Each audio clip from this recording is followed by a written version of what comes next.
ngau. Sau stengi ia o na whawhongala ia sau noanga ma te taringa pa ia o whatau te oto whai marama nei. Ai whawhera i atu la o whionga e le kokonisila me ka Samoa. Ea le whatua o Vana. Ta whatoro o whainga mālo ma pa ia o le nātara ngā atoa. Whio la o whionga e le whālingia. Mālo Samoa i sifu mālo whālalugia. Ia manumalu tau wee o le nātara ngā atoa. Ai o te manatu o lea ua tuku musu whanua. Ua whesunua i hoi tāmu tumutu o le wao. Ai ua surungia lau ele o pai pai unu. Mafua i sea. Ona o le alofa malanga le lei o le tua. Lelea, tato bua mei me tau tu sa, whafo i ni ingo le tua. Ona wa tapua o ina, lo to soifua, masomano ne yola mai wharoare.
Let us pray as we do all things in the name of the Father, and of the Son, and of the Holy Spirit.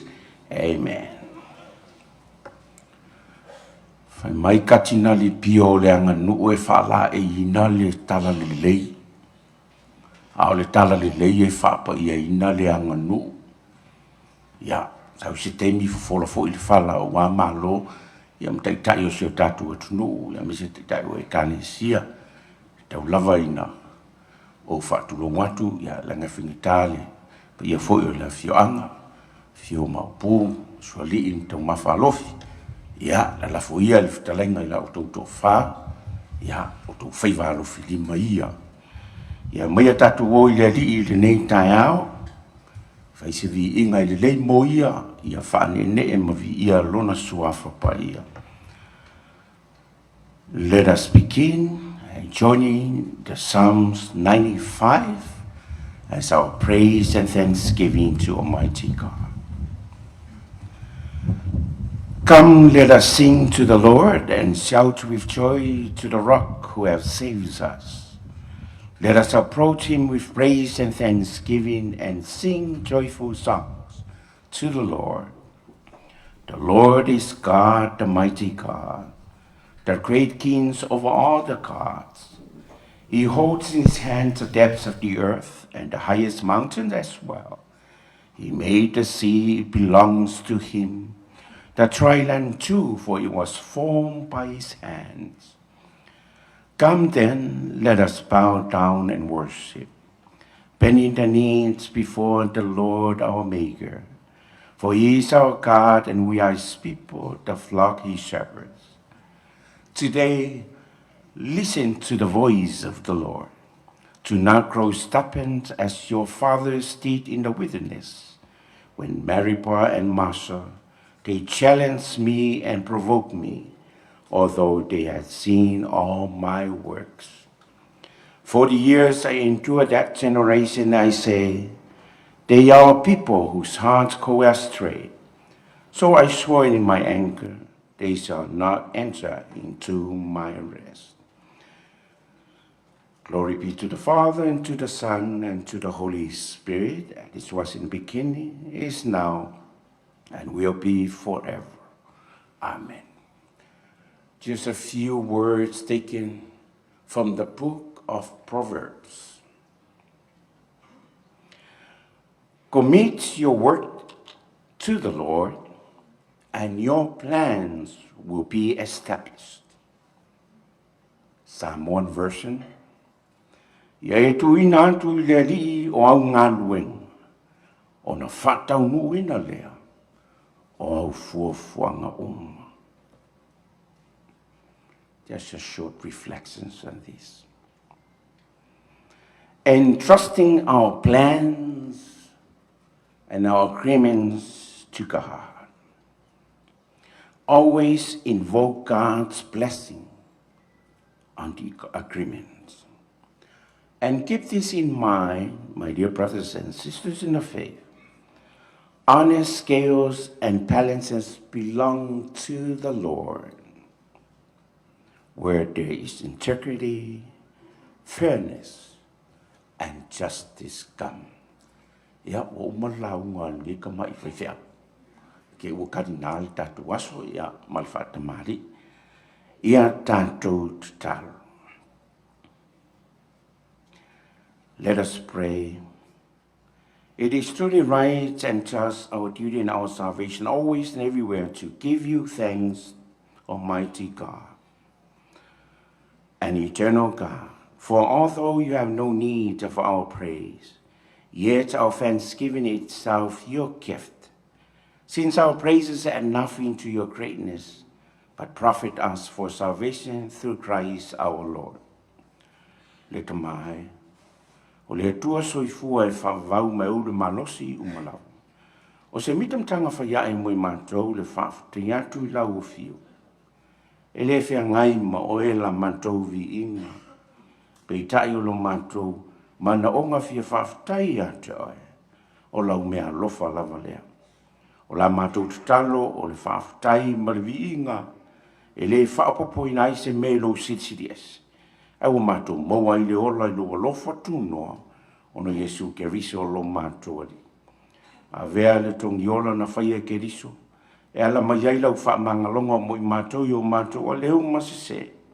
Mātou talo le wha moe moenga I le nei aso. Ia e wha pa ia I mātou, E lato uma sa fuafuaina le nei wha moe moe. Wha manuia tai o nei o mātou mālo ngā lua o potu potu. Le au fia o mātou whatasi le nei sauna.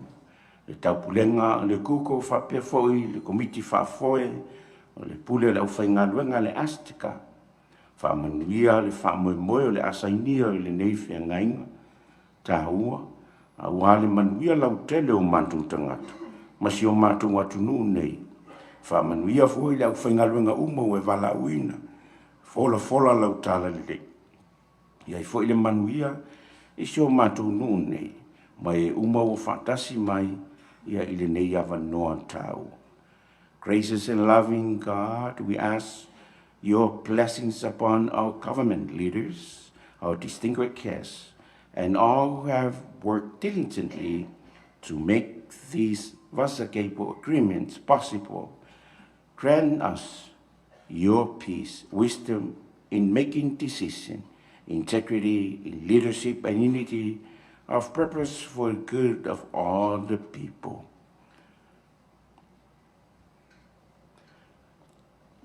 Just one more thing before I give a blessing this morning. I remember there is a Latin phrase, goes like this. Exitus raditus. It means everything comes from God and everything goes back to God. Mea umai mai lea tua, o mea umai toi foi. E vi I hai le suafa manu malo o lo tātou ali. E tua o te talo mo lau wha munianga mo le awhia e mese o wha moemoenga o le nei aso. E ilunga o si o mātou atunu, mese fo I si o mātou motu tua oi, tai, ia mai tātou uma o tangato si o mātou malo, e ila o whainga luenga tutofi, ia mese o le nu nei ma tangata uma o Amerika Samoa, ia ma Samoa lau wha manuianga.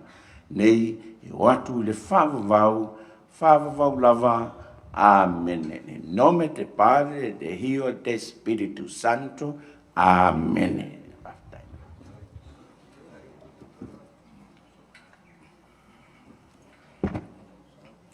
Ua te ailangi le whetū taimatangi. A lea wa tātou mautu whaanga whātasi ai le whinangalo le atua.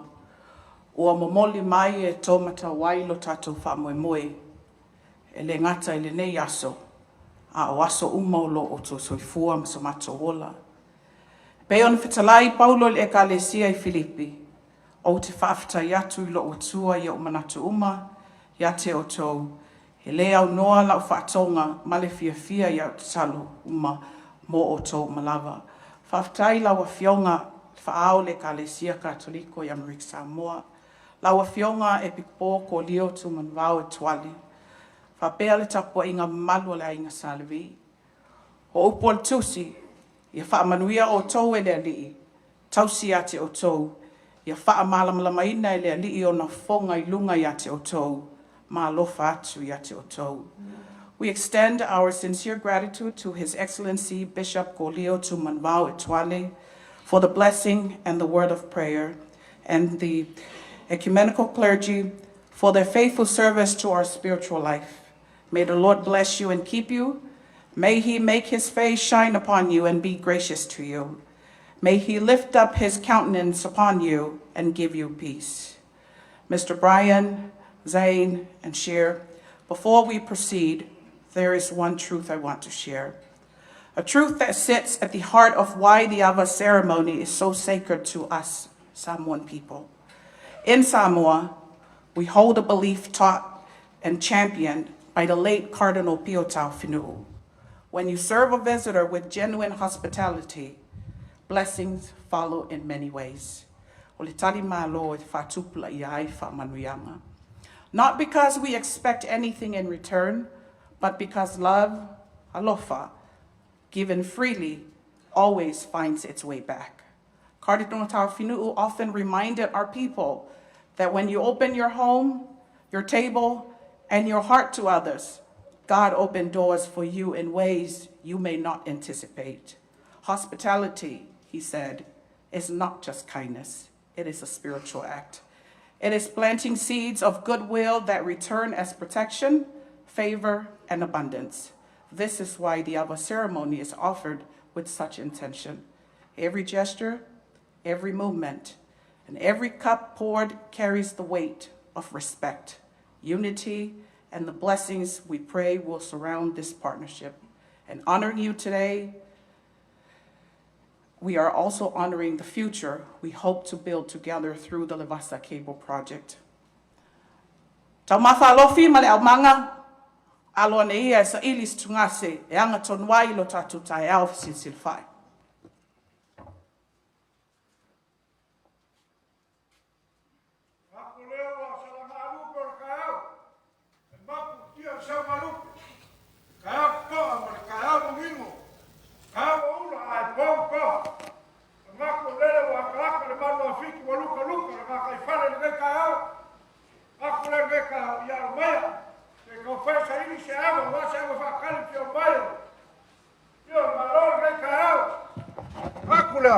Aminava. Oi, vai cá, Pavilum. Ya, fala. Ya, mai cá com ava, falou pão.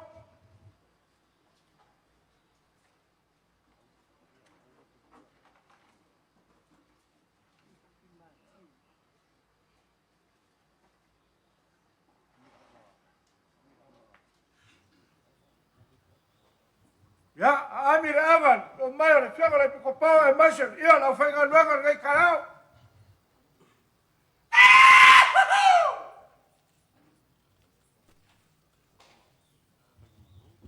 Amir Evan, o maior, fica com vacina e machel, foi ganhando balão, cuida balão. Mato de Viana.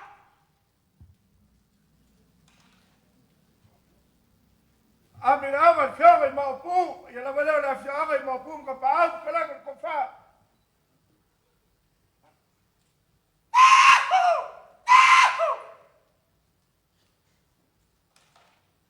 Ya, le voy a mangaku papel, pa ia fenga malo e meso la fianga.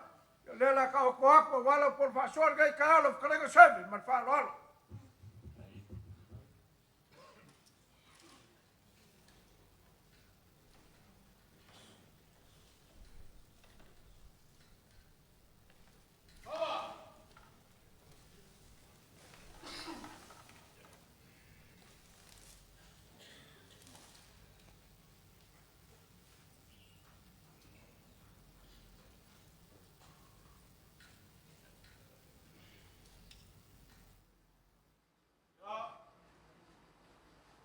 E mga kua lea ua mapu le kui ngā olo le kau sa velo i ka whai pai o le langi kurau.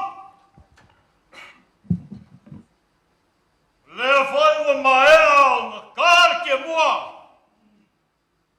Sulai le lofa maranga le lei o le kua.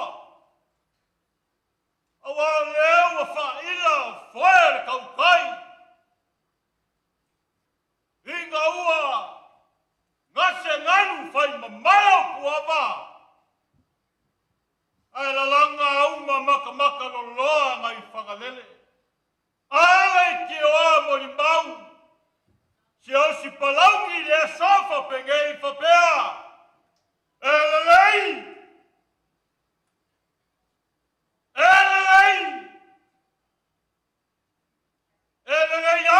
Lali. Awa lewa kapu au inga. Soi fua le pai o le ngā kalanga koa. Pa pēr foi le kala sale. O le show. Le aisa isi e koe kau kala wha ale ai. Awa lewa malu maungu kia ni seu. Ua malu foi le whama le olu ngiu. Awa la langa mangu ngā kupapa. Awa wa sua kalili le kai. Wa whafsa ngai. Pakawaka le lama le masinga. Paia le ngā kalanga koa. Wa le fio le fionga le pikopo le whaao. E ka le sia katoriko Roma. Lau susunga. Ko leo tu manuvao e tuale. sua kau lau sunga le kausi makanga nuenga. Lau susunga tangi I lima lavi lavi. Fia lau fionga le kova ngisiri o miliki Samoa. Pula li niko lau pula. Lau sua kau. Lukenga kovanga. Yanga le matua I apulu. Fia le pleskenge. Maoko sengake. Lau kofa tuaolo manaya flue. Fia lau fionga. Ofonga fekalai o le maoko sui. Lau fekalainga samali tala mawale. Fia maupu. Pasanga I sengaula. Leo sopa Vasa le whainga malanga. Fia lau fionga. Pale mia, maloku ko kasi Samoa. Laua fionga lauli ale mali atoa palata I mau. Sweet. Fio, laua fionga, sui prestena le kuko. Lau susunga, Brian quickly. Fio le fionga le minista lau kofanga seaka. Tanu Vasa peto. Suya matanga luenga. Tonu lango la fionga neocha. Tio, nga kalanga koa. Waya lavalea wakama mainga mala ko kama. Leu songa ku mua mapula I kuau mala kaua. Ainga I kai mare va au fonki. Ayo ke fia kau kala I avaya. Ava ngani kai au mayai le fionga I kova ngasili. Ava e whainga kāla ma ngafa. Ava make makenga. Kupu lea kumu. Ava whai mai ngā koe kumu maunga e salau ngā lai au e maunga. Ava whai ngā kokoe au e maunga sua kia. E salau ngā lai ma whai no akai kumu maunga. Ava ngā whakawhea mai Vasa. Aleu alo fisai Samoa yo nga. Ava nga usu le la e moi maoka. Ava nga ala I malae ko whai laua. Ale ava wa I whale malama I le so. Pai mai ale ava nga kukoi peke lema. Ai pongi sa ai kolokoka. Leo au kumari ai leu kunga kaufa. Samoa ma le nanolangi a koa. Pa malo le whaaloalo. Pa whakai le mauapa. Ia, kako whainga malo. Ia, te whangmaununga maia. Lau fionga le palimia. Pa pēr ngā kalanga a koa. Lewa i o luma. I luma avasi.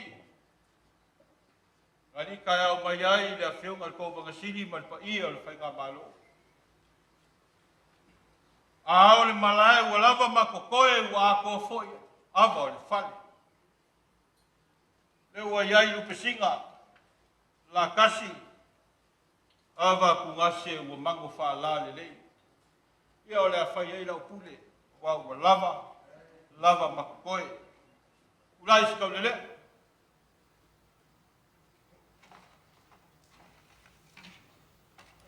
Ava le ipu o wale whiunga le kopo.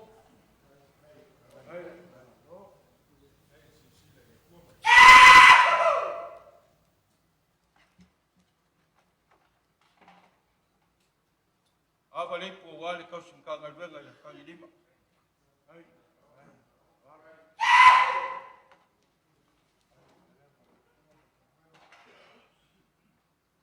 Ava le ipu le whiunga le palimia o Samoa Sif.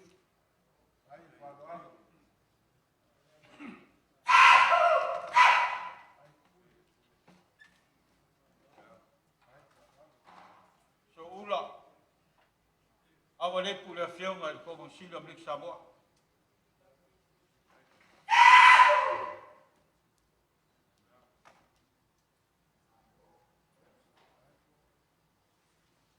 Awa le pu o wā le whiunga le mingi ska. Anga seatu.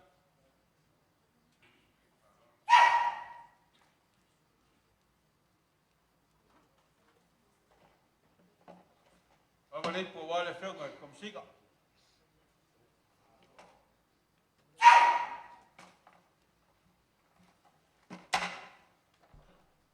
Awa le wale whenga i le pleskengi o serat.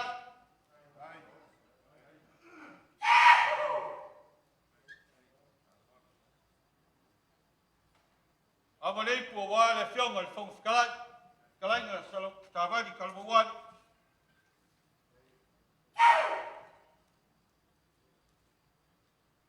Ya, awa la koe la mangoi o ngei umi kaurumanga o kakawaso soifua.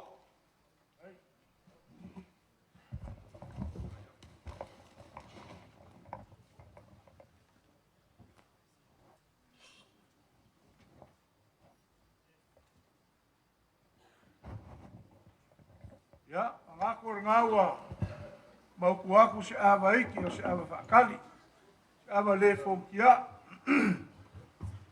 Ya, se awa hui lawa whoinga. Inga umaki vai loa. Ya, mangakwe, ya se awa hui ang mua whale. Moanga kua whale papa. Ya, se kau whainga se awa wa kau whai ai. Se ako whainga malo. Se mesu pa ia le whioanga. Mangaku le ngei kai au. Mangaku se ka poe me lava, mapu me lava se kai se konge se ulili wange se kau sa ili se ngafor fale. Ia mai yung mawa los ka se fale ang kong winga loko kayao man pa ia nge aso man falo. Ngaku lea lo kako vaku ngofo ai. Ka lengar ko fa.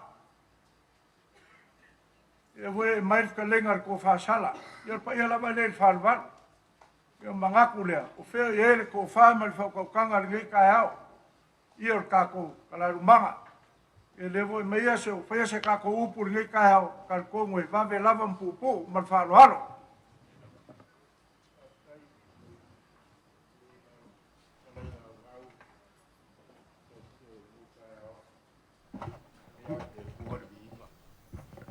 O aso whapenge i ele whaingofia ka whike. O aso upu ai kala.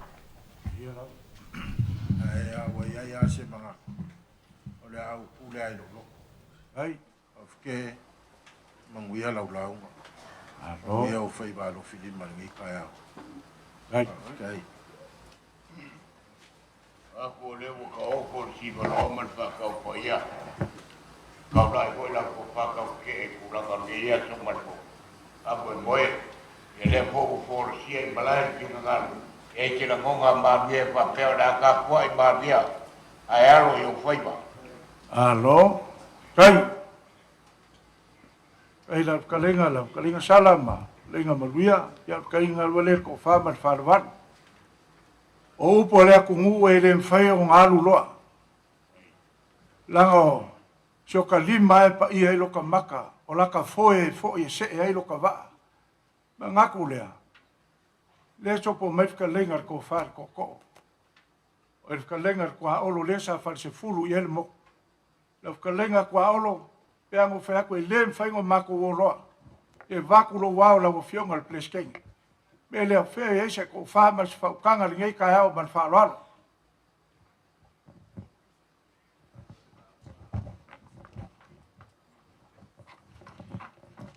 Kai. Ya, liu maile vai o singa langa o leo lo e maile. Kalenga le fonga whakalai, wakulo wao lo kalenga. Ko whakalai, mau ko sui.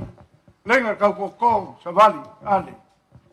Fea e se ko whaamas whaukanga peang makwa i ako e lem whengo mako vave i kuwaso whapengei. Mea po fea e ko whaamas whaukanga ngaku lawa ki rua whikalai laso ngei. Ia meo le uke a ngal whainga mea le so. Ai. Ya, lango lelo sopo mait ka lenga ko whaamalai pule. Ka lenga ka anga. Ya, e se ko whaamas whaukanga ngei kai hao.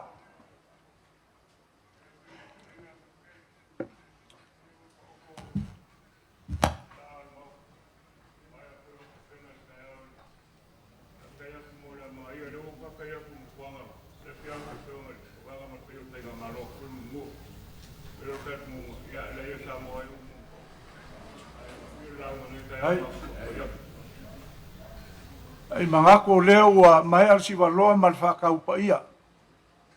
E o le Ka ke leo la fa le an konginga lo ka ku ka e mangako ele ya luloa.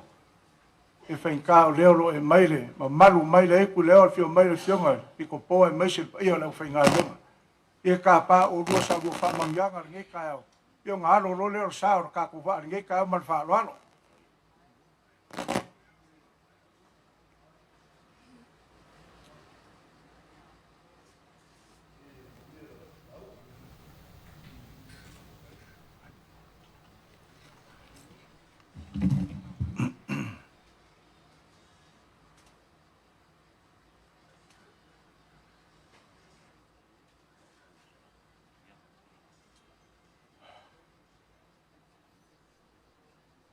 Mangaku a kulonga ia le aso. Wao le kua e ou le aso. Ao le lasa lamo lang whakupese mai e pelu whapeange ai. Le kua e. O ke wawa ai i au fufonga i lau amia kongu. O ke fia foi pe a o wala le kai au. O fo linga ia ke oi. Ai o la uku pupu ia fulo sanga ula. Fai kapa pale ngai o kupu mar fala le se fala o polo ko finga. E se mua ia ngau moi whaka whauwhinga kon mua ngauli. Mau kulia kia seulo longo i kua vau. Fai kao leo ma kia wha lau mei wa saan pa ia whakao ko oko re gai kai au. Kulonga lama. Ai ia le pa ia whaka whaura mauka. I whan malama ngai. O pa ia lama lea. E kupua ma lea fiaanga i nguli ma pai uli. Lea fia mau pu. Susu soli ma kau mawhalofu. Ai pola pui au ma fua malu fkalainga ku malele lo lako ko wha. Eki mange ma oele ku au malosi kulau. Kulau lama. O pa ia ngā kalanga a koa. Pai kār fai ngā malanga ma malu rigai kai au. O mua wha kulau aku la wa fionga le piko pou. Ai mase pa ia la whai ngā luenga ko kofi e le kua. Ma ngā ku lewa pāle male wa longo whanguan whaung ki kiwa langa o aunga. Ma fua i sea. Lewa pungi kia vai ali e ka lawa yola. Lewa whaua pā kongu le ulunga i kau kongia i a kuare kamo alai. Lewa leo fi singa por fu singa. Lewa kau kongu le giu singa i le so. Kulau lava. Pa kulau wakul whai lang malang mabalu. Yo maela o fionga la auli o le mani e kor. Pale mia sile o ka aule lei. Pale mia uma. Ai maiset whai ngā malanga mamalu le gai kai au. Lewa ka ko whelai le gai kai au. Malol malanga manguia. Ai maiset whai su mai. Lau whai ngā malanga mamalu. Su mai whai le sunga le sui peles kengi o le kuko. Ai le sunga ia Brian. Ai maiset mamalu lau whai ngā malanga. Ia le liu mai le kalanga a koa. Ia le mamalu aku le iku le fia mai o le fionga ko vangsini. O le wha au le malo Amerika Samoa. Ai maise tu mai o le fionga le place kengi le kalaiga ko au lo le sa pasifulu ia le mo. Ai kai ngange le aku le whanga whakalai. Ko whaere kau ko koia sa vari ale. O le mao ko sui. O le pa ia ngā le whainga malo. Le tu mai ko whaen mo kua ia puru. O le pa ia ngā le whainga malo ko kuila mangua. Ai maise o le ngei a fionga kulau nga lava. Ai wha malulu aku ngei kai au. Lea se awa iki wa kam wha ki ai. Se awa le fong ki a. Eu i lava ngā mua whalai, moanga kua whalai papa. E wha malulu aku pau se awa wa kam wha i whainga malo e meiso ngei a fioanga. Ai mangaku, tau se kaimi, iau ngā lafa aku le. Muwaku le kausala malau manga la ko ke lui maria mai alo kako kai au. Ia amaea, ia ngā kapa leo ipo le kai au whaewa, ia ipo le ngai kai au. Kapa se ipo le ngā whainga mai o le malo whaolongia le ngai kai au. Kapa se ipo le iku le kalanga tio mai o le whainga malo e meisa le ngai fioanga. Ia se awa kokoi, ia sāfua markau kalanga, le ngai kai au. O ke mua i whanga le kukui ma o mua i kai al saunga mua le aku mo. Pamare kala le saunga le kua mangu vau ngai le aku whaalawa. Ngawa ka whele lau lia mango le po. Pa mai wa whaifo a. Leo se kai au malo lo, au le kai au ngu malo. Au le se unga le polo whasoa ngai le vailo loa ma le aku whaka. Pa mai ngai i ke po la lau e leo pua lau loa. Leo wa whale sa wai eile mango e wa ka whele lau mea. Ngai i ke sa moa a koa. lewa I foi mangu matfesili sole. O ai lewa soli au kuku. Aura se unga pili kua sivi. Famai nga kuli makanga wele ka yufia ka mai ka yosinga. Famai ua malia. Ua malia. Ua malia kui fiki malonga ainga. Ol paia o kaiao Samoa. Ol famai o kaiao pong sa. Kako ke leko fia foi kaiao ia. Kaiao pe furi kuai. Kaiao le koko masa o Samoa. Au kaiao ai o Samoa. Lewa sulungia ave o kala le leile kaiao. O le kaiao. O le kaiao famai o le kaiao. Makakiu fea ngai malaka. O le kaiao ngai malayola mga fuanga. O le kaiao ngai faleu mauku angiangi. O kaiao ia lewa la ai Samoa le kala le leile. Wad pa ia o ngai kaiao mal whaaloalo. Ai mangako pa ia Samoa. Mungu aku ia whakingi o kausala. Pa ia Samoa fua mai ko kongo ar malama mai sawa. Leonge onge leo fikia kui mangua se pa ia. Le nuo loko nga whanguanga. Kauilo ai malo. Kulou ngalava. Pa ia lava lea ke oe sua malvai whangua. Po fo mai kulangi ku au malakaua. Sa ole masale au mua. E kai ngangi la fia o fionga i mauku. Kulou ngalava. Pa kulou aku foi. Ia o moksa. Ia lava le la fia o fakui. E kai ngangi fkalainga i koko maupu e ki oe mangokele. Le fai o whanganoinga o kakonsonga. Ia ku mua mapule. Iku au malakau a inga kaima wau fauki. O kama mo lako wa inga. O a inga foi mo lako kama. Mangako pa ia whakao ko ngau ngai kaiao. Kulou ngaia. A ngai kaiao kakoki ma iwa ave ni inga man kai le kua. Wa karkongo ang se ngoma ia. Mangua kako le mauar kaiao ngai. E kai le ea ma le Vasa le sa kau peau mai ai. O inga mangako mai luilu. Kai le lofa le kua. O le lofa ia o le kua o le lofa fai pea. O le ngalu fasu fiaka e koa iei lau au malu. Pea ma vai makangi vale. Kai foi le kua wale ka muur malama fasu au. Lewa lafo magingoa kaiao.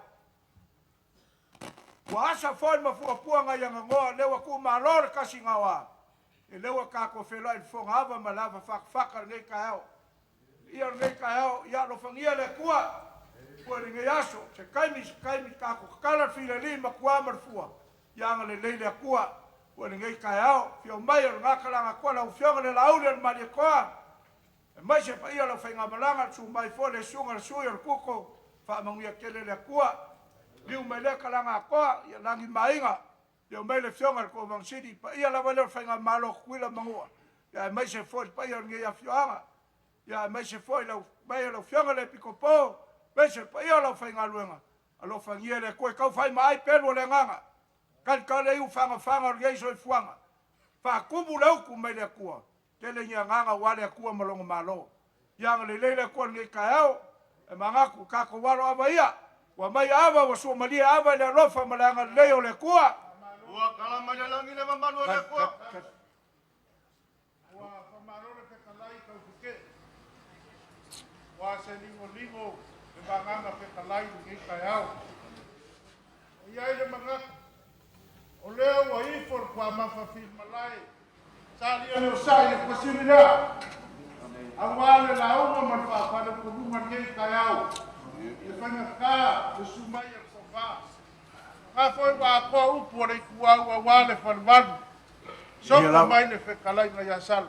Ia. A se whonga kawon boli awale kala lea. Kama ia. Ma pē leo mangaku. Mapuange ia le whanga i malolu. Awa pai kele i whasinga. E whekalainga ngai kaiao. E le mama visia. O kako si whainga ngai kaiao. Pere kau whike. Singa mingu kia se kasi. Ia. Te iwa whiange le kala lea i rumangai. Gase lava. Whainga kala whekalainga. Lea wa kumaki e le kaiao. O whaloalo. Ai. Ia, seve. E le koe. Kake kau make le so. Le aso pinga ngalo se fa kukaka o le sa e kalai ava. Ai sila foi le kaiao. o leo ko keli wa sasa mai foi ku mua ma pule ale fi mai o kala le la u le mali koa ai finga ngalo yai lafo mai se fai se sao ku mua pule o ma ko mai e fa ma malu le asu ku kuila mangua e al fa mo mo o fa nga malo mlik Samoa ai sa mau le vango fia pia ma me mo mua fa kai mo la manga ia ia fa ka lu ke la ka le va ma alu ia le maria lo kia fa kai seve mo fa ko kang e muenga ya wa foi lo ka ku vango ku mo pule a fo ye malu mai ya kuti ma wa pa wa ai ngal kai au mai le lua ka poinga kasi a pe lua se upo ka kala ya finkal ka ku kayao ya ase Ano pa kai pa mai a wale pa kai ko ono maung pa i o ka ko anu ngei ya pa ya ko i wa ya ngalo ya sebe pa ro mai lo tenga ku sa mau pele o ni kai au ka o ele ki ka malaya wale ya ma ni pa ni ma ka ko whainga ma no ani se malanga si mai o ai do ma ko ma ko ka kwa kai ai de buena ya ai ngal kai o ka pa foi le se kuri wa wani kai ama a veo ni kai au la pai sa malo longo de que o mala ya ki ai sei pa ko mo ai kuila mangu se la u la ina kai pa ya la i pa ni ma ka ko pa ko mala ia ma ko i mo la o la si ko mo mo ki ya ai wi dia kai le ga fa mo ma ka na kai au ni ya ya se mai so kai lei ya isi wala dia lu manga kai ai ngal kai o le fe ngai ia ngal fa mai pa palauli ya ka ko o vai loa le foi e fa ku mo ya fa kofi ele ma fai o ngalu loa ku mua le so ka pa fa ka u ka ku songa mar ka ku wa ngofo o fe ia le fa ku ka mai pulemu ya fa manguia mai se o kam fai se ka ku sau wa ka yau wa whakamamua le whaukanga whaka. Pea upu malie ni e ka ao ma laulanga whakau. Se ua kai ke kere le kai. Wa kai ke kere le so. Aisea. Le anga lero u whaafsanga isi nge ula. Lele ua se eki e li i whale malamangei. Mari. Sila fo ia maunga lele. Oi.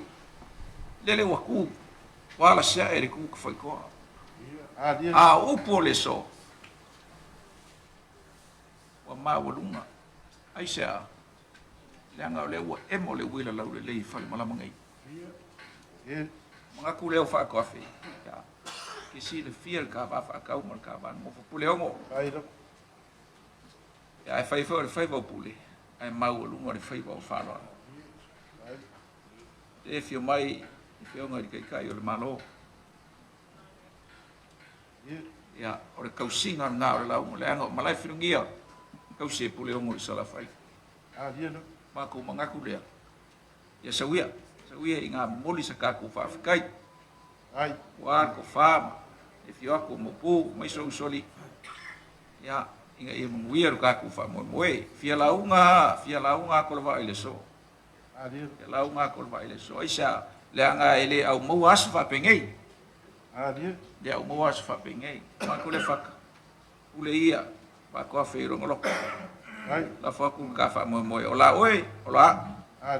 nguia la afkai ku mo kule la ku fa lo el mangaku e awa nga sirianga de kala e fio mai la o fio nga le miniska fio mai foi la o fio nga de palmia le kai na Samoa Kawia nga mako ka pa se whamongianga. A wāwhio ngai kai ka i al malo. Ia, e kau mawhai se upo kumompule. Ia a wāle kako kai au si se wha. Malo whālo alo.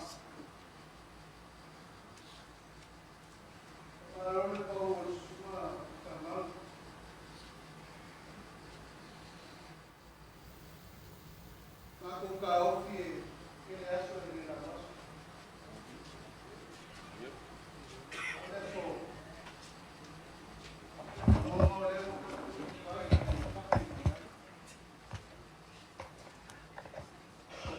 Kuai kala fa solo piko a wal fa nga malo ku kuila mangua. E sa kupu mo se kai au fa pengi.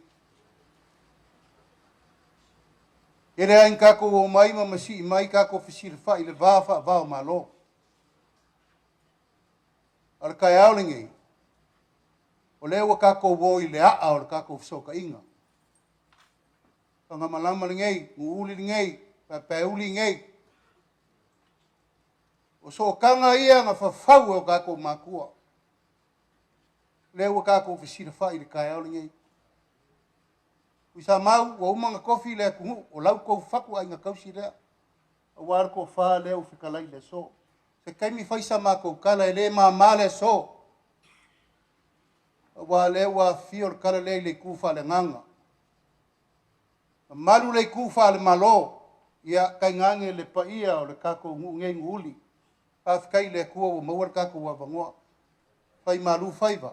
Fai malu faiva o war kako rikayao. E foi o maru kawe e wale fiu maio. Kako malo fa lolungia.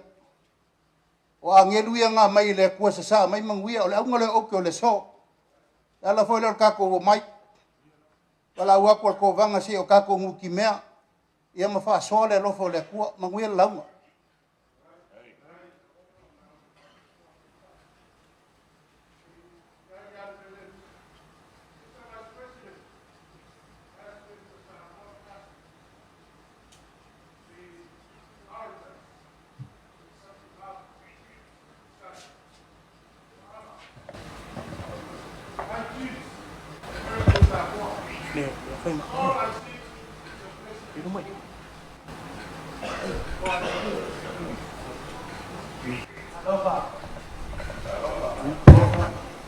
Thank you, Father and Church, for blessing this program.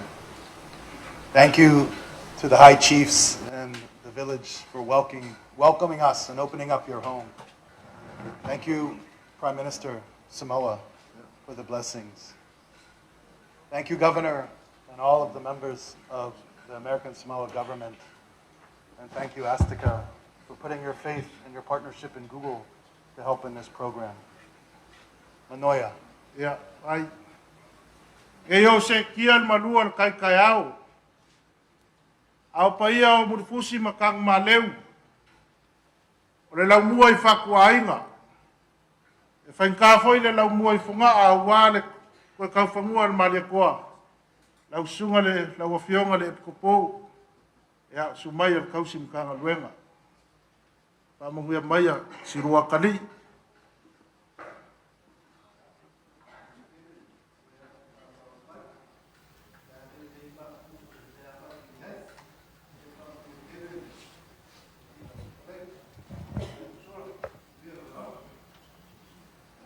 Kai.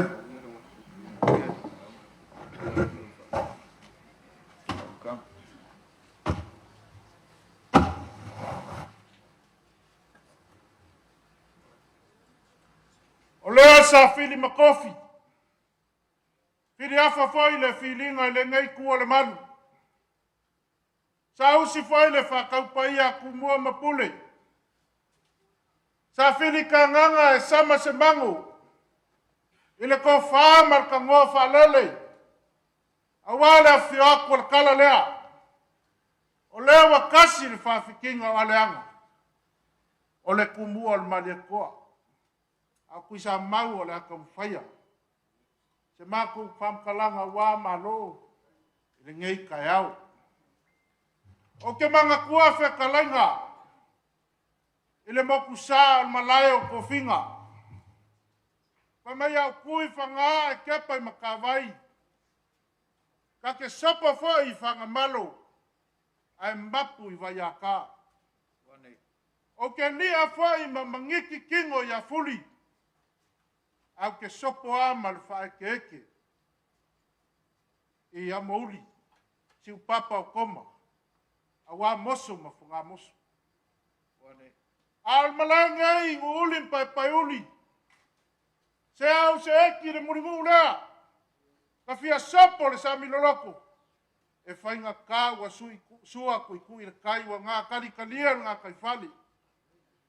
Ka fia ala fo le maunga lea le kua sivi o le kuau. A wā le seu whanga le maria koa ngā whai ai. A le afi mukasi a Samoa. A wā mga whinga. Ia wa whainga kā. Wa pa ia makangu kunguku. Le ala. Ka wianga u whakulau. Le maoka ngai whalmalama. A wā le whio mapu. O le whio mai le whionga le senkoa. A le whionga le mapu ia levu. A le liu i kumua. Leo le whionga ia whamusi. O le susu mai u soni ma kau mawhalofu. O ka pa au o le whionga. E kausi wa kele i lau wheka lainga. Kau wheke ma malu o le ngai kua o le kako kua wha. Au sopa foi le au ke kele o le iku au. Seu ke whakulou a wale ko whioli. Le whio mapu. Le whio makua. Ai kausi e lo kou whale wanu. O le whio aku le suaku le unwenga e whale iwa. Ai whale se fuluin. Ka manere ko whale nga fulu al maku. A ko ai whekalainga. Mai ai saua sei paia ngalenga. O paia le ngai kai au. Lewa e wha maalo ni wafi. Lau whekalainga kau whike. Ai le ma afisia ya kumua mapule ngai kai au. Peanga saunga aku le whionga. Ma lele le whionga lau le male kua. E le ma wala fia kai au wha pe ngai. A ko ai Samoa. A le kala leo lewa wha sau mai le kama lea. Nga kausi e sua malwai whamua. Whawhama ki ulangi. Iku au mana taua. Sa ole ma le laungi usa e lua. Ai a whakui ma koko. Pe a si le sao Amerika Samoa. I upu whai o malo. A wala o whionga ko wangsini. Ma malu mai foi le fongo whai kula fongo. Langa whionga le pleskenga se ngake. Ai a le fongo whakalai. A wale whale kulkulu i kau e malai o kalu. O lau malai o le whaupu ngā kangi whale se fulu ma le moku saa. E le vaher whale oko le sopa mai al whio mai al makua i a pulu. E kausi a e kei ma ngwalo. Le ngwalo i whale. Lau ngiusa e lua. O le lupe singa wale lukenga ko vanga i upu whai o malo. Mangakua le sumai koko. Waiange wao le komisinga. A wapa i o le whainga malo. Se lewa a kosa mou whafsa ngai se ngaula ka whike ngai kai au. Liu me le kala lea. Ia peianga e whakalai. Lewa suaku lauli al maria koa. O le kama sa kupuama sa maria koa. Ia ka pua ia kumua mapule. Ainga makama i kuau malakaua. Ainga kai malwa o fonki. Lea fiakul minska. Ia wa fiak foi si mako sui ples kenyo le kuko. Lewa mako mai le ngai kai au awara kako wha moi moi. Ma manu le ngai kala ngā koa waku mua mapule. Ai makua ale ku i kamasa ia o kala lei. Se o so kakau penga awha inga i kau le langi. Awale maoka i sa paoka. A pe pa ia ma manu le so. Wa pa ia ai whale malama. A maoka ma afio anga ulim pai uli. O kai au lewa e whekalai kau whekei. Kau anga mako piyama. E le ma whaianga kua i lalo kai au whale se furu. Tā mai kumua mpule, le kai au ngai malaikele. Le kai au ngai nganga moe. Ma malai o kalu ngasungu ia ia la whale. O le manguia, o le mangu malo lo whainga malo. Le kai au ngai lalo ifi. Whale sau ma whale o ma vaenga. Ai a malai fonga ma sai au lama. O kai au sini ia. A le kai au wa kumakie. O le kai au ngai whale malama.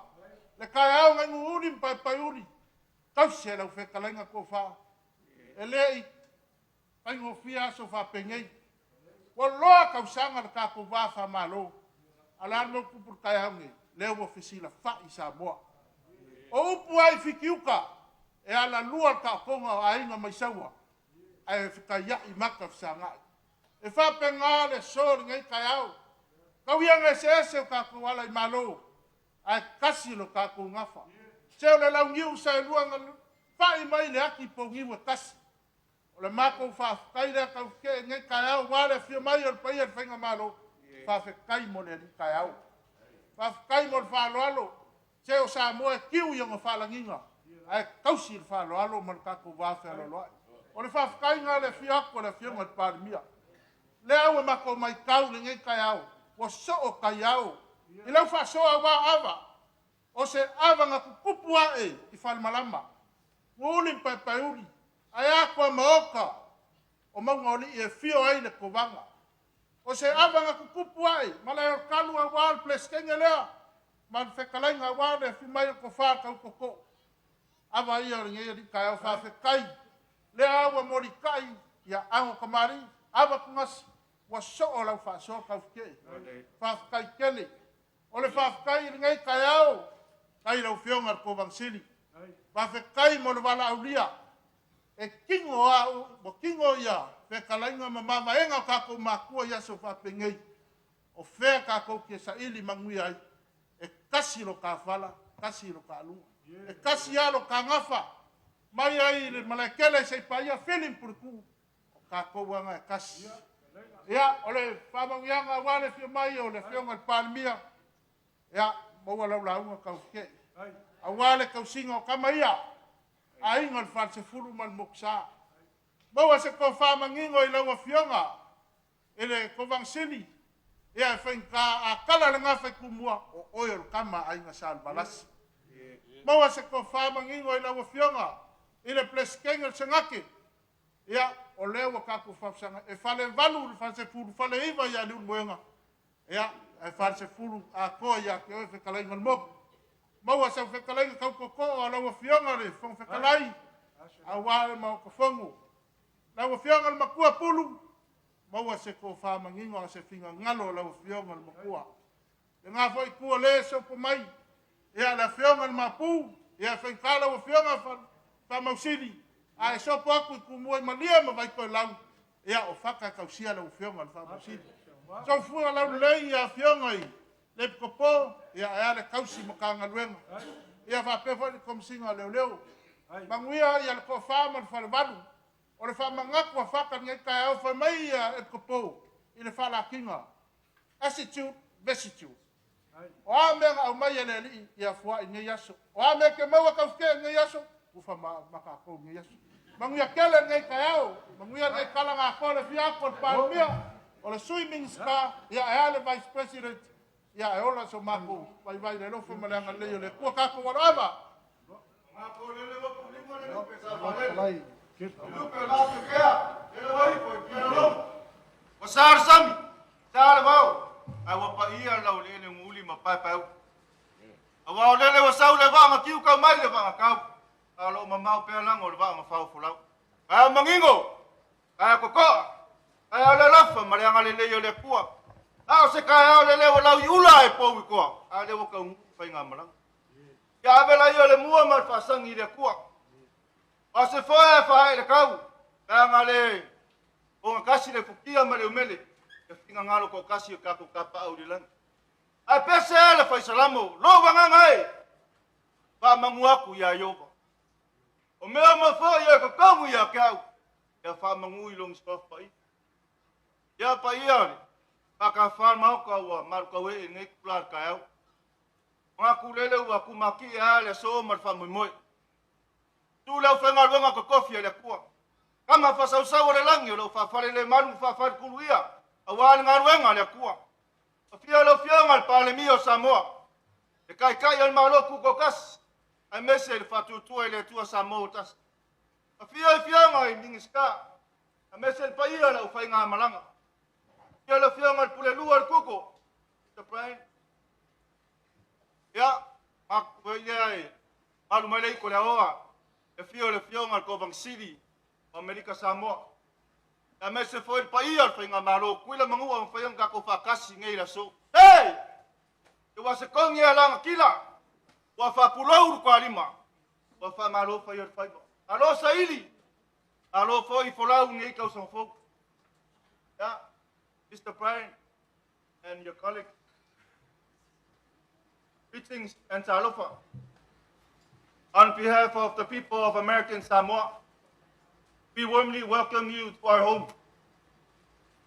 We invite you to explore our island, experience our people and our culture. We hope your stay is meaningful, enriched, and filled with lasting connection. And last but not least, we'd like to thank you in advance for our gift. Thank you.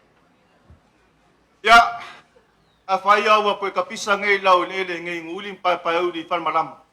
Sala en kapi. Dala kapisa wala fianga lele sali li wa ko fa maneuka lau fenga benga ko kofi ole ko. Wa la ngwa mangua basa mangwia ngai ya fianga mawan mangula. Uli mo le ko.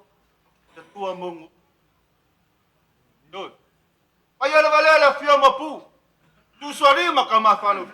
A me se fe kalai mar ko fa o pola pui pui ma kausi va kele wala fianga. Ele wa malia le papa ngala. O malia le fa kolo ngakama.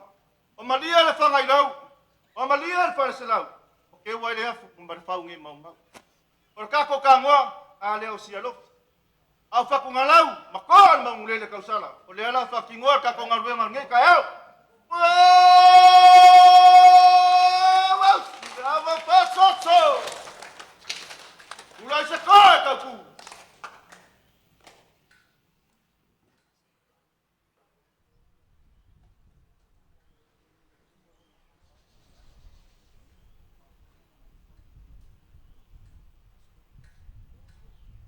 Que la usunga las cabrasi.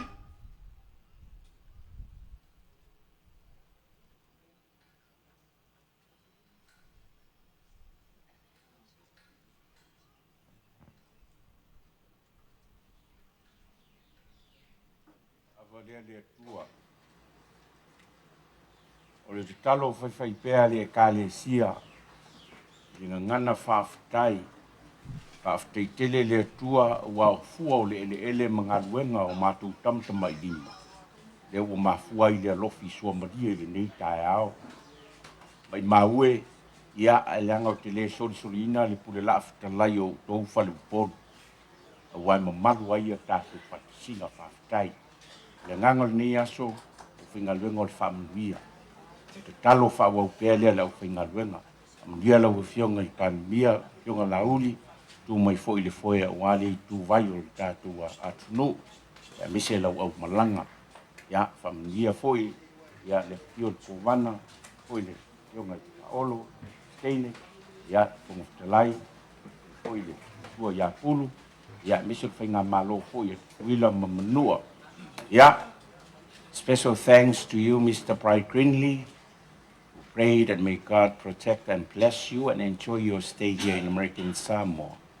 Yeah, e foi se tala ni tau le o whainga luenga, pa whatai te le atu, ma pū mtau mawhalofi usoli, to wha, e meso le au manga, pa whatai tele mo te pena ino swalofi le nei taia. Yeah, pa mwia le atua, ia i le au fia o poto, ia folasa itu, foi se whaftai, se whamalombo le walaudia, le sumai seve, malu le taupulenga, ia le tatu estka, ia manuia le nei aso, ma whamui moe uma.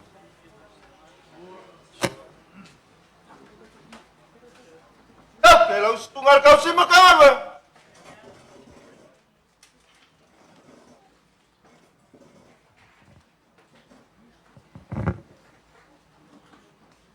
Wa silfa ima i loa i whainga malo Samoa na lua. O tātou whai loa i silfa i ono le alofa mo le anga le o le atua. Tala le atunu e tā ua le lau aman. Si le atua le tā ua le whamune o atu. Whamoe moe lea o le nei tae au. Tātou silfa i nei tae au o no whamoe moe ngā Vasa manuia o Samoa. Tala e tusipa ia amu ia e alo fatu. Aua alofa ina mai. And this is my story to the Vice President of the Kuko. I hope you read the Bible. And one of the sayings in the Bible, blessed are those who have mercy and love, for the love and mercy of God will always be upon you. And there's a saying amongst the golf players, it's not about driving, it's all about arriving. Monvia.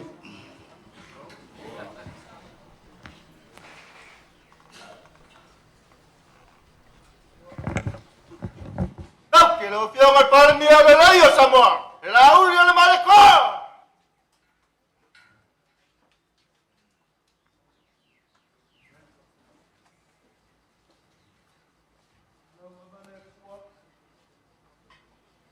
Ele a upu I mangui le so. Ai fa foi peruinga ia ke o wa o e o mo lava. Wa ka ku ka o mo aso.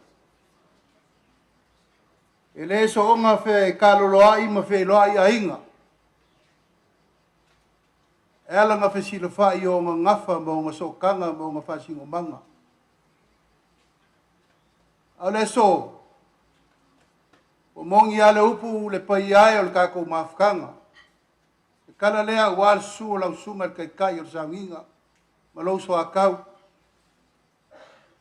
Maluka we le pai o le fai ngā malo wale fio lau fionga le kovangsiri ma le lukenga kovanga.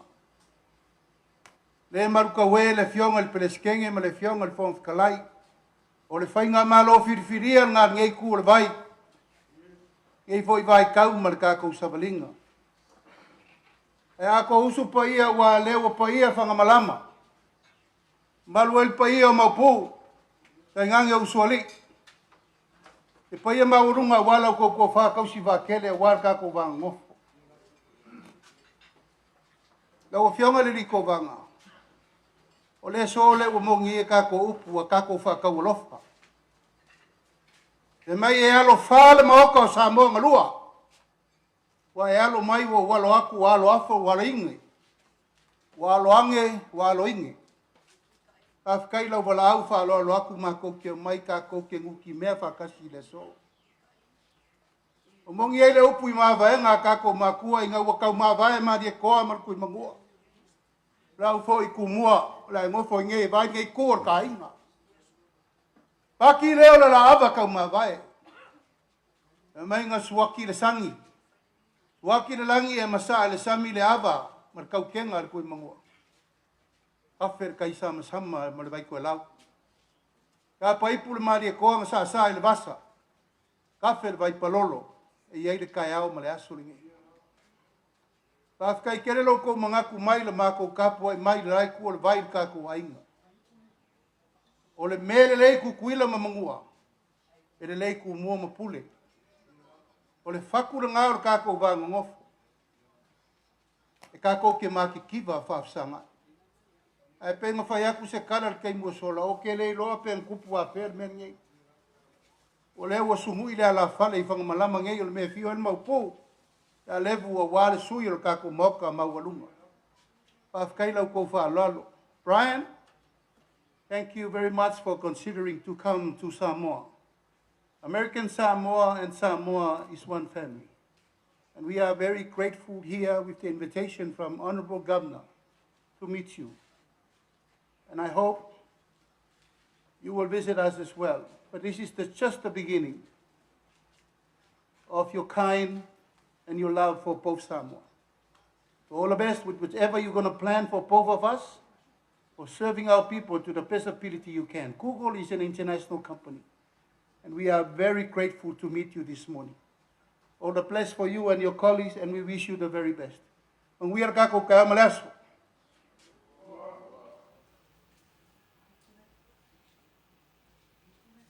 Tira wa fiong al kawang sila Amerika Samoa.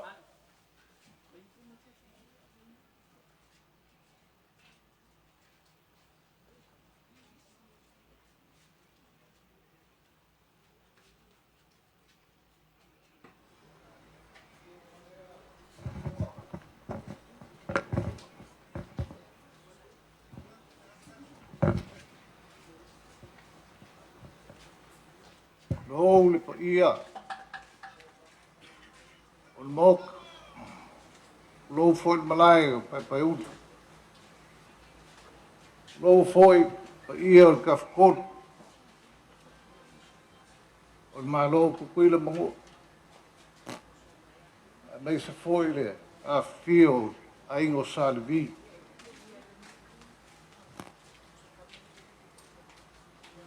Do fio nga palbia man mamalu le fainga malang. Na o fio nga le lauli o mali ko. E waku le whaakai kele.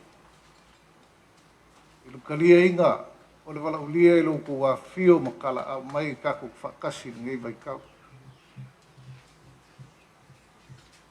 Whaakai foi le launga. A whai o whakaleang whakasi makunga. O le ngala langa la au saipu e nga kakangu. Le nga koi lalo ai kui konga malonga ainga. Whaakai whamalo whakalai.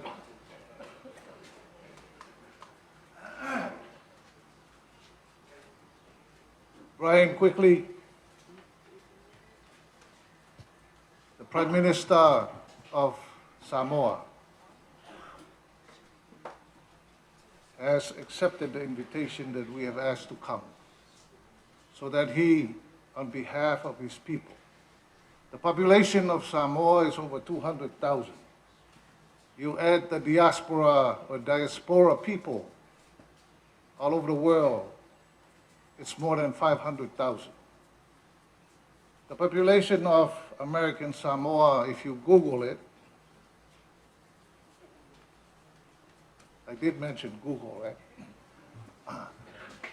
It's about 49,000 based on the last census. But I tell you, there's over 70,000 people here in this territory of the United States. You add the diaspora of American Samoa out in the mainland US and beyond, close to over 300,000 people. Today, you've witnessed with the High Chiefs, Prime Minister and myself, close to 1 million people. When I found out in February of last year that American Samoa didn't have a Google node from the governor of Guam and CNMI, I came back and I asked the staff, give me a briefing. Why American Samoa does not have a Google? I was told it's too expensive, in the cost of about $45 million. While we are a territory of the United States, we are also labeled as the poor among the states and the territories because we don't have the resources other states have. I traveled in the month of May last year to see you. It was a great meeting, I thank you, with your colleagues. I ask you to give us an opportunity to have a Google station here in this U.S. territory south of the equator. Often people talk about American Samoa as the only U.S. real estate south of the equator. I spent 40 years in Washington, D.C., most of my adult life. And I know those are just words in the scheme of international things. Now I am governor of this territory, and I saw fit, I'm going to look for $45 million so that American Samoa can have a Google station. Because I know in the future, all our people are going to need this broadband telecommunication, because it's not only just communication. It affects our health, it affects our education, affects our businesses, and affects everything.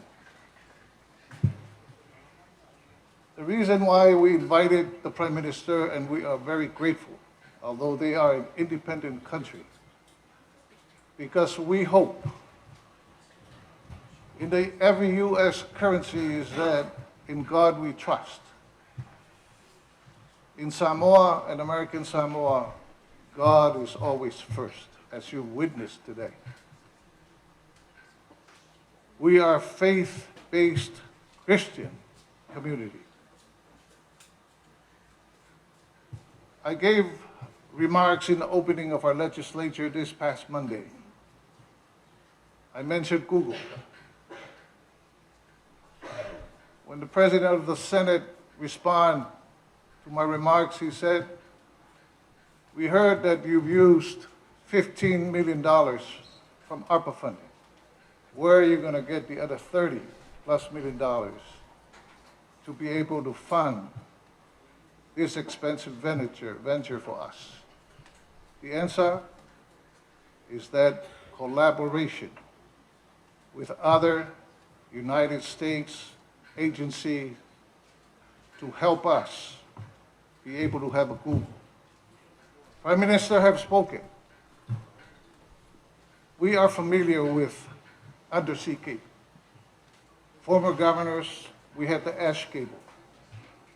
Not long ago, we have the Hawaii cable. The question is, why is Pula bringing another cable? And yet the government got 0 cents from the 2 past cables. Here's the reason. Redundancy, as you know, is important.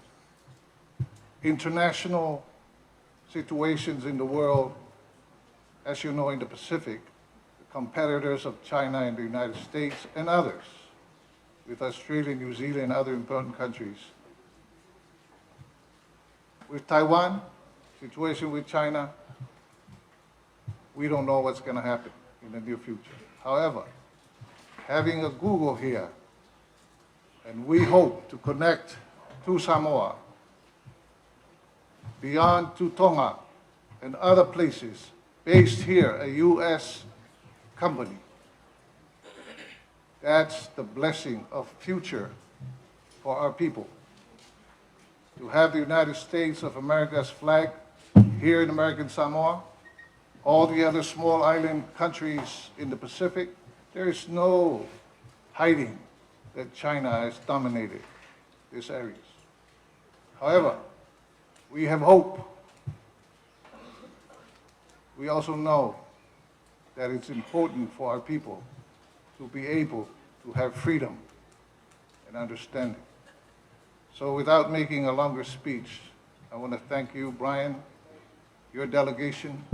I am grateful to the Prime Minister for coming, and we hope our 2 countries will consider these types of things. This is history in the making today, as spoken by His Excellency.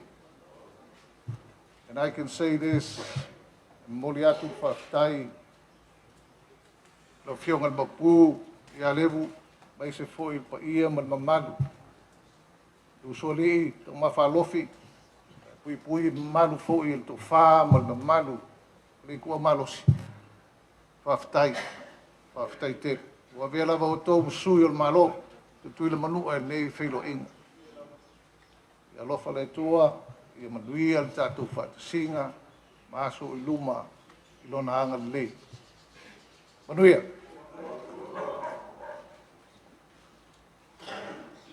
Hap, ke lau sunga pleskenge, sku pleskenge albu.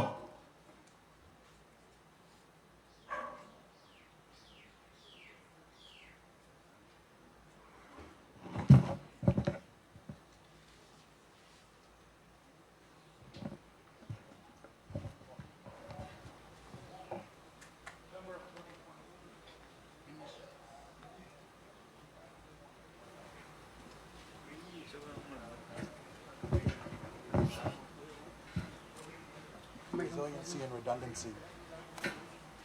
So I presented the Google playbook that I had written over 15 years on how to develop the internet, talking about reliability and redundancy. And it quickly became clear that when it came to the Pacific, we didn't know what we were talking about.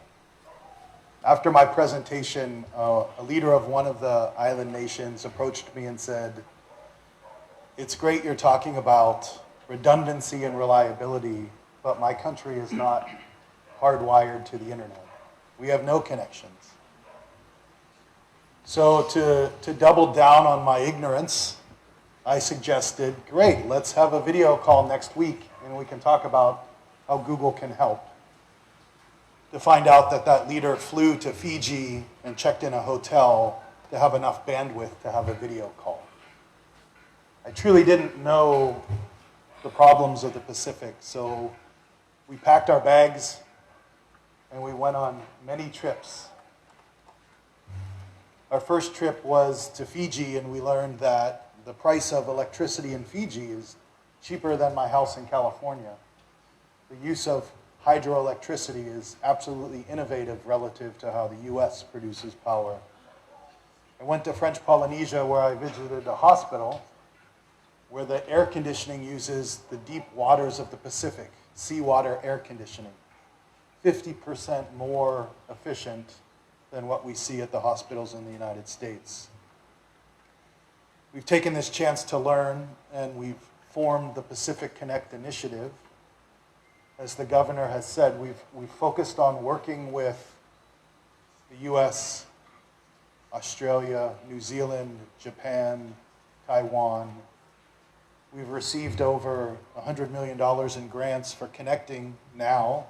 American Samoa will be the 10th island, country, and territory that we're connecting in the Pacific. So I will offer that, as I said my rosary this morning, I prayed for this project.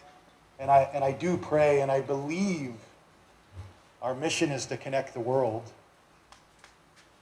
And the words about American Samoa and the importance of connectivity sit with us in our heart.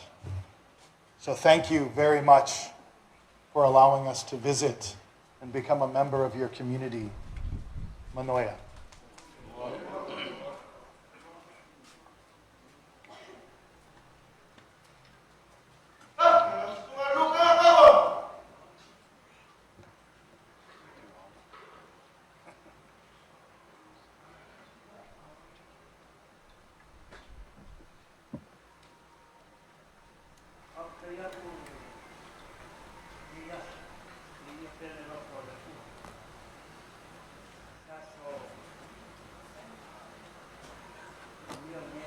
Mo kako umalava, mesi ngai kako kangak.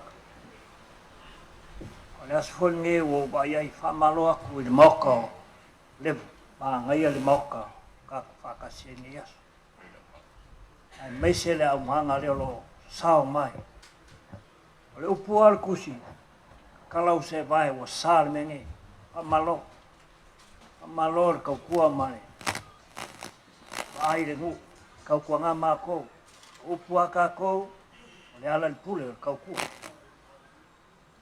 Baba aio kākou, ka māma ki ngā mākukua, ai meisia kākou whangau.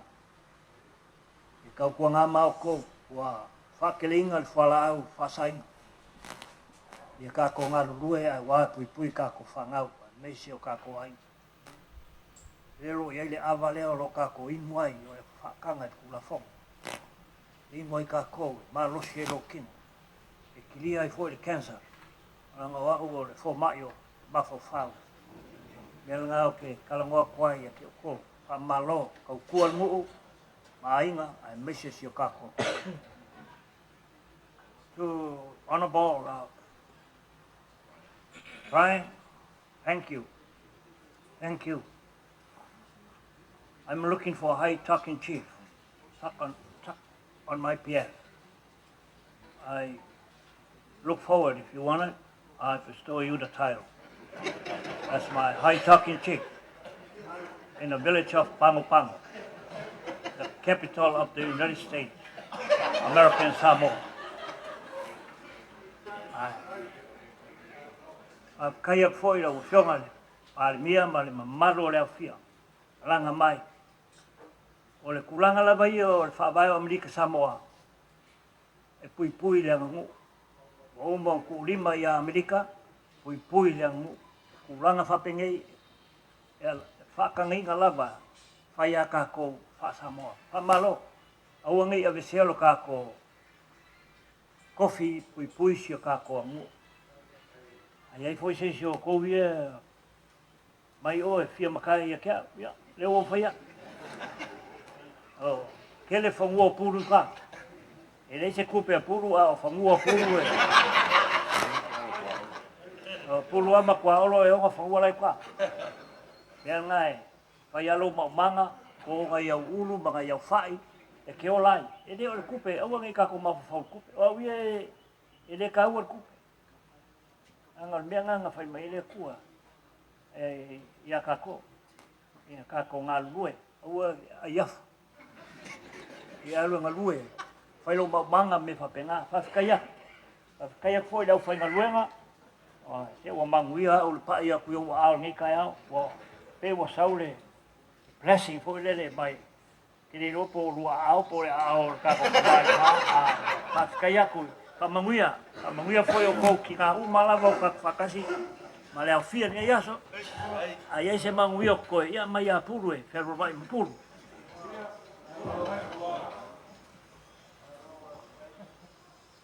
Waolo kari lawa.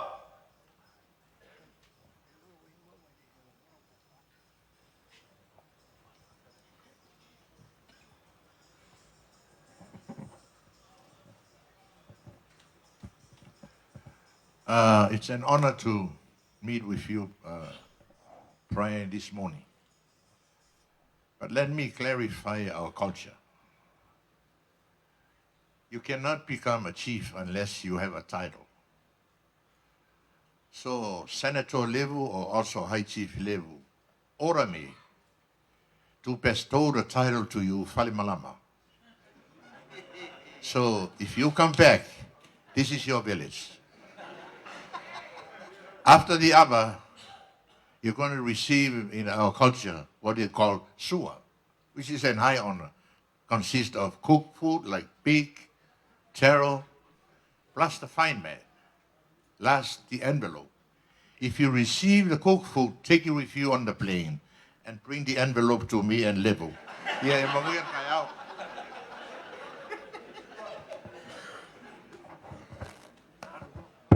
Okay, no, fiama miska.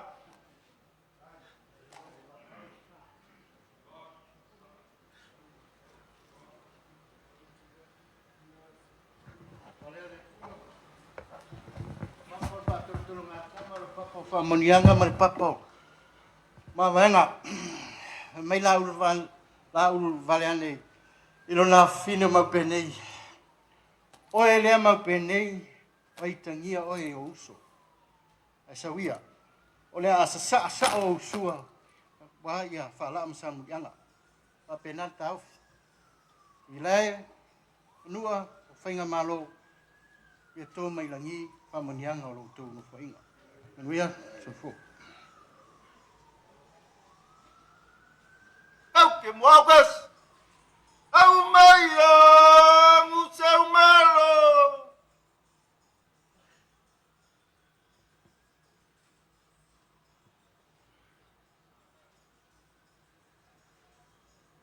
Wawa le kua. Airo fionga ko vanga ma fenga malo. Wa fias ma ko ngei nguri. A pe foi mau kai fa mrama. Ia mauia. Awa wale api.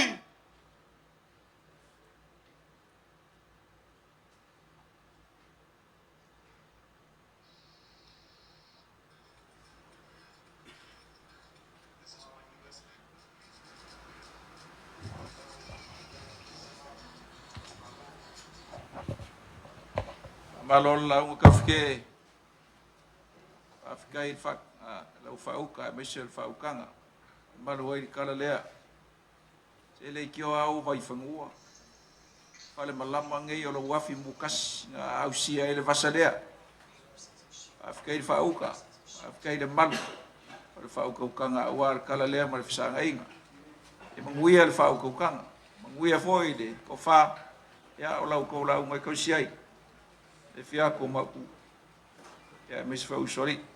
Manguia ngi asa mal fa mo kula mo. Tabali kari lawa.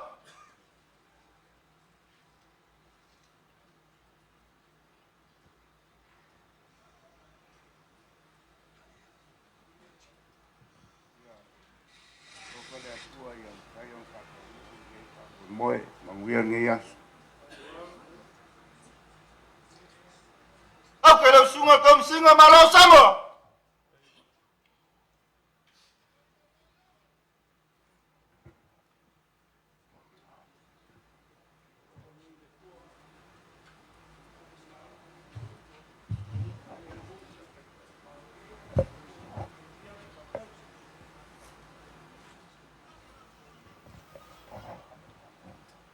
Ama kali lawa.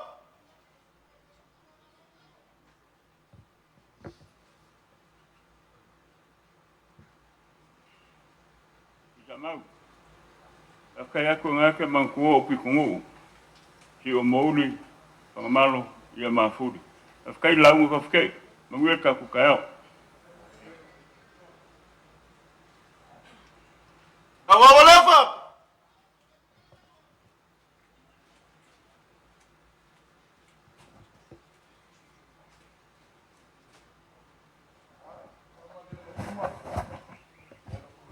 Fa mo moyo se matu.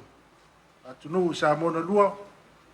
Maua se manuia o taitai o malo ata mao na tunu leo o saul malu nei. Manuia ia la ufionga na mapu ma na malu la fionga alto fa. Manuia tatu taeo. Afke kari lawa.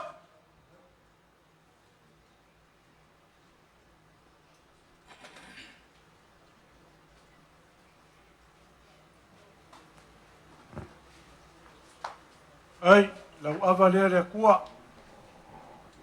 E ua pa usa wanga I kalanga ia. Afkai la ule ma de kor pandemia ma lo Samoa ko kasi. Bongi le sa wanga. Lui lava de fainga malo. E le ua fenga uli pa uli lo ainga ngai. Le ala fa akunga langa o maunga leo se solo. E ka oko e mange fainga. E sa wako le afi mukasi. E le sa wako e le ngwa ipo le fionga ka pau fa singa. E ngele seu fanga. Awa lor menga mga waia male kwa. Wako lang ngwa ipo ngei. Au me seu fanga.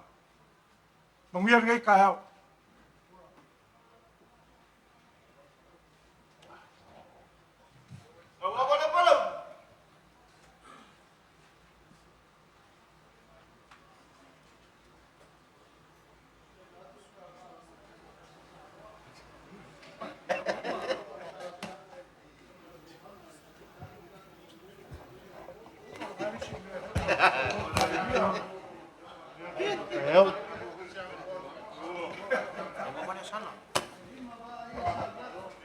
Awawalesala.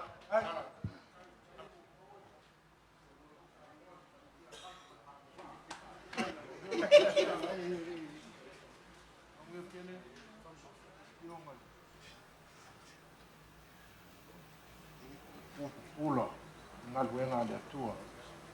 Nguia nga kalanga akoa. Malo Samoa. Nga kalanga akoa. Afkai la wala dia. Nguia. Afke lau sunga faton.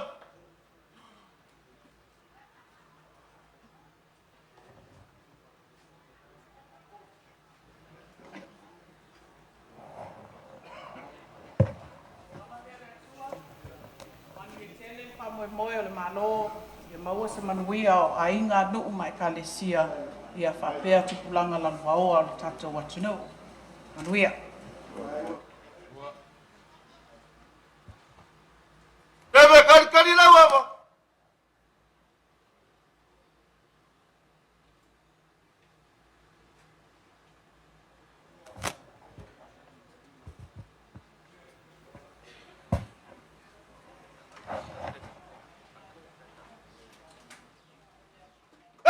Ngakalu.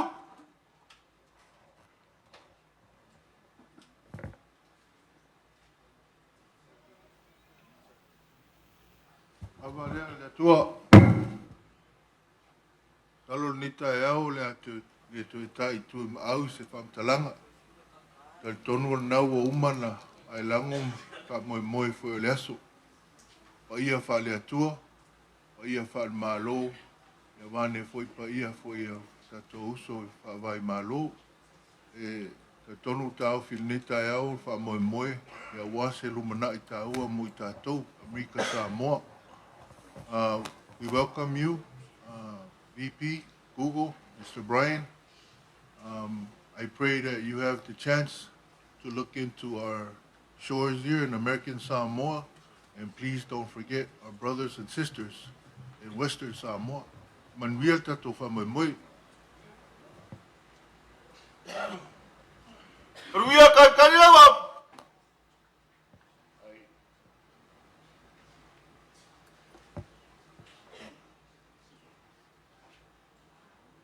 Wapa leha le kua.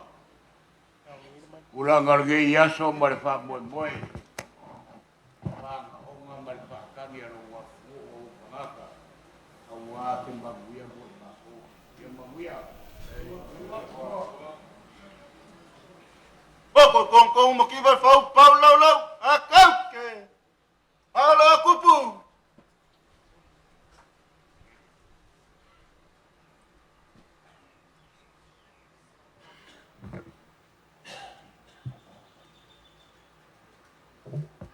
Tua. Wapa dea. Waftai tere lawa le tua. Bo le ne yaso fia fia.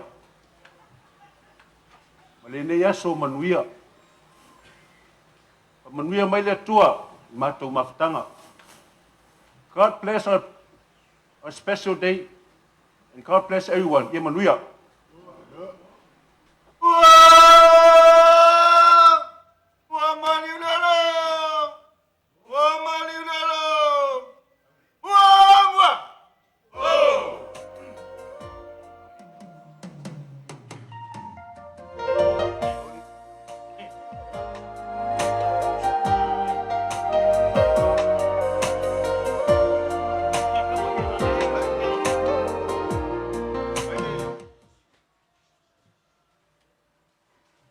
Ya, o pole aku ngu ve mai wa.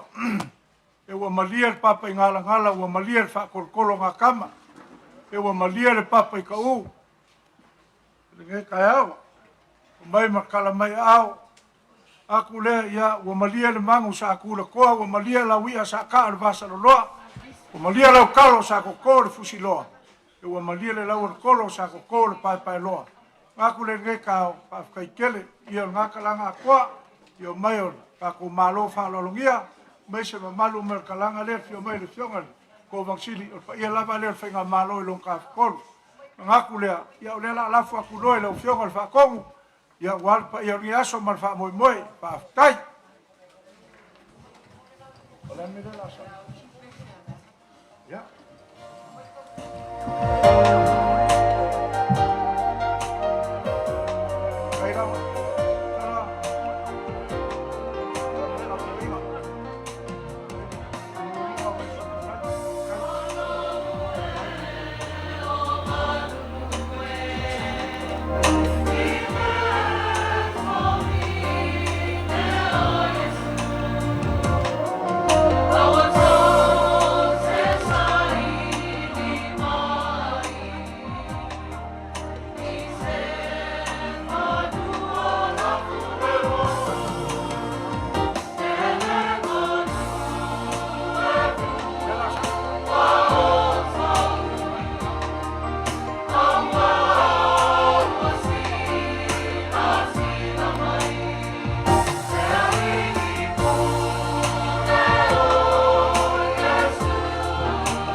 Samoa's natural waters are special. Something goes in there, comes out different. Natural Samoa water, the taste of nature in a bottle. Skipper Tuna is the healthier choice for you. It's nutritious tuna flakes, packed in easy open cans. Get hooked on the great taste of Skipper Tuna today.